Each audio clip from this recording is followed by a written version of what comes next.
With a device this manageable, all you need to do is hold the product and loosen the ends of the silicone tape.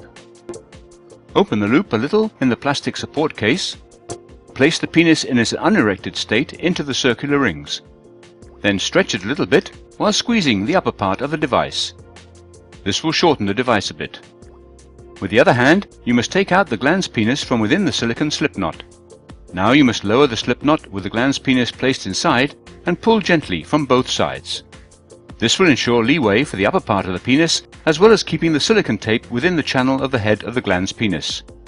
Finally, insert the two ends of the silicone tape into the slits of the upper part of the device. Once the device is in place, you will be able to get dressed and carry out your normal duties of the day.